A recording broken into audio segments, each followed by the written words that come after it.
ओम शांति। आज का भोग संदेश दीदी जी के द्वारा कि प्रकृति हाथ जोड़ करके बाबा के सामने खड़ी है। तो आइए सुनते हैं। जैसे ही मैं वतन में पहुंची भोग लेकर, वतन में पहुंच करके देखती हूं तो वहां जाते ही एक बहुत ही सुंदर दृश्य देखा कि एक बहुत सुंदर लाइट थी। और जैसे उस लाइट के पास में पहुंचते ही भिन्न भिन्न प्रकार से बाबा के रूप में वो लाइट दिखाई दे रही थी। उस एक लाइट से अनेक प्रकार की लाइट स्वरूप बनता गया और वो लाइट की किरणें दूर दूर तक पहुंचती थीं। तो चारों तरफ कहीं पर बगीचा, कहीं पर अलग अलग प्रकार के सुंदर सुंदर महल दिखाई दे रहे थे। तो यही मैं दृश्य देख रही थी। कुछ सेकंड के बाद बाबा दूर से आते हुए दिखाई दे रहे थे। बाबा ने आकर के कहा कि बच्ची क्या देख रही हो? मैंने कहा बाबा, आज मैं इस लाइट से वैरायटी चीजें देख रही हूं। तो बाबा ने उन लाइट्स के अंदर योगी दिखाए और वो योगियों के मस्तक से जो लाइट निकल रही थी, कहीं पर बहुत सुंदर गार्डन, सुंदर सुंदर फूल, ऐसी चीजें, महल और प्रकृति का बड़ा सुंदर दृश्य दिखाई दे रहा था। तो मैंने फिर दूसरी तरफ क्या देखती हूँ,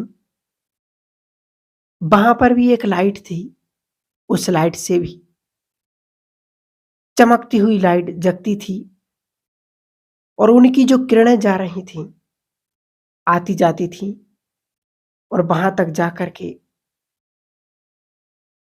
और वहां पर किसी भी चीज को टच करके आती थीं, लेकिन वो स्वरूप पूरा दिखाई नहीं दे रहा था। तो फिर वहां पर और लाइट दिखाई दे रही थी और जो उनकी लाइट थी, आती आती जगमगाती, कभी बुझती कभी जगती, कभी ऊपर हो जाती कभी नीचे हो जाती। तो बाबा मुस्कुरा रहे थे। बाबा ने कहा, बच्ची देखा, आज बाप बच्चों के आंतरिक स्वरूप को देख रहे हैं। बाबा ने कहा, बाप के पास आज वो बच्चे हैं जो कि, बाबा ने कहा, वो बच्चे हैं जो प्रवृत्ति, ब्राह्मण परिवार की प्रवृत्ति और प्रकृति को अपने शुभ संकल्प, अपने संपूर्ण रूप से, अपने शक्तिशाली स्वरूप के द्वारा प्रकृति को भी अपने समीप लाते हैं। ऐसा परिवर्तन कर रहे हैं।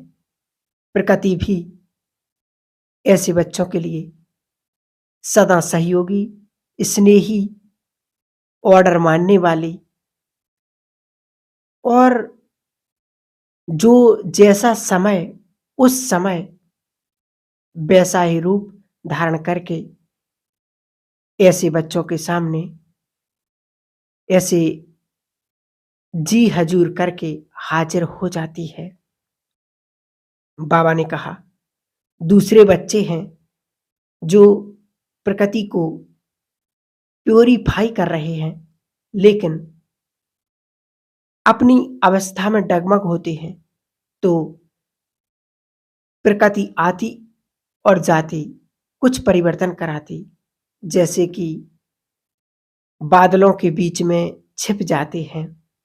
तीसरे बच्चे बाबा ने कहा, ये वो है जो अभी तक अपने अंदर की उलझनों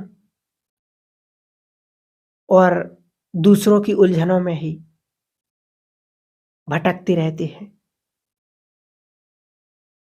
तो बाबा ने कहा, जो पहले हैं वो उनके सामने चक्कर लगाती है, आपको कुछ कहना चाहती है और आपको कुछ देना चाहती हैं और वो दे कर के भी जाती हैं, लेकिन उस चक्कर के कारण समझ नहीं पा रहे हैं। तो फिर बाबा ने कहा, आज बाप जो है हर ब्राह्मण बच्चे की प्रवृत्ति, तो बाबा ने कहा वो प्रवृत्ति नहीं, लेकिन ब्राह्मण जीवन की दिनचर्या, श्रीमत का पालन,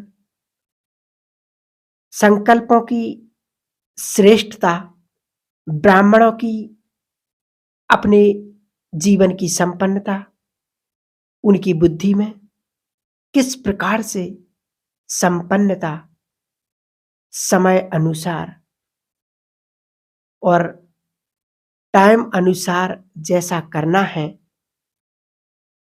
वो कर रहे हैं। तो बाप बच्चों के आंतरिक प्रवृत्ति को देख रहे थे।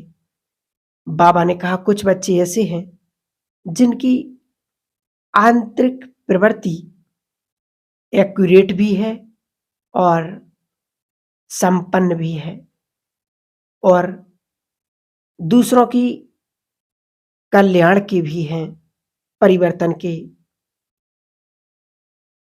लिए उनके लिए प्रकृति सदा सहयोगी बन करके रहती है, साथ देती है और सदा जी हजूर करके उनके सामने खड़ी है।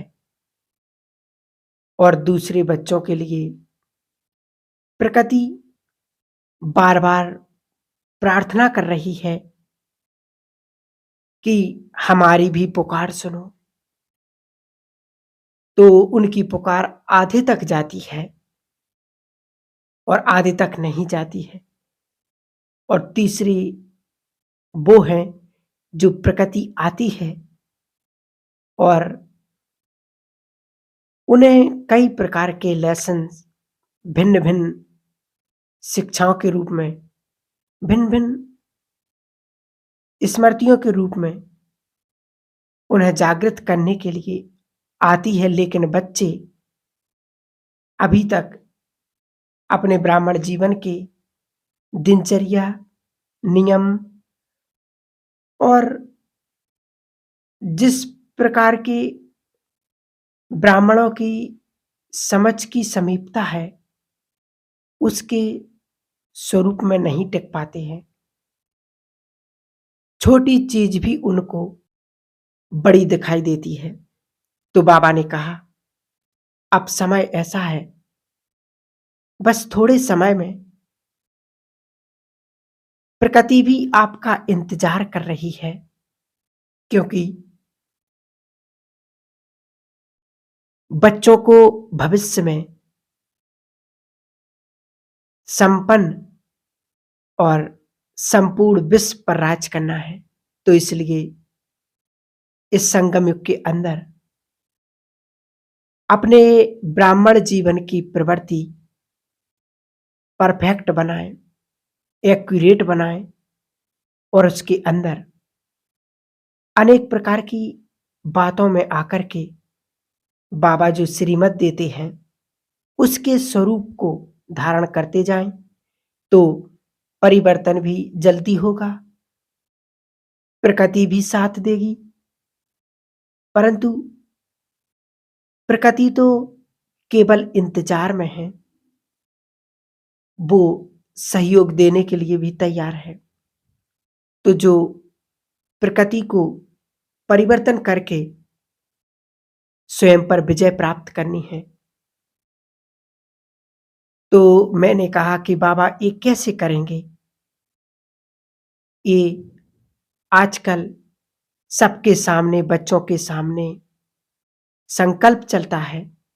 बाबा ने कहा, बच्चों को कहना कि एक तो ड्रामा में बाप में निश्चय हो और एक बल, एक भरोसा बाप की छत्र छाया में है और बाप मेरी बैकपॉइंट है। इस संकल्प से सृष्टि को और दृष्टि को शक्तिशाली बनाएँगे, तो प्रकृति भी आपकी अचल, अडोल होकर के आपके सामने नतमस्तक होकर के आपके हर कार्य में सहज करेगी और साथ-साथ सहयोग भी देगी। फिर तो मैंने बाबा को ख़ास दादी, अलग-अलग भाई, अन्य भाइयों की याद प्यार दी, तो बाबा मुस्कुरा रहे थे, भोली दादी को देख रहे थे। बाबा सर्व के दिलों को जीतने वाले दिल तख्त नशीन बच्चे हो और इस प्रकार से बाबा को भोग स्वीकार कराते हुए मैं वापस नीचे की ओर आ गई। ओम शांति। तो ये था भोग संदेश सतगुरुवार का।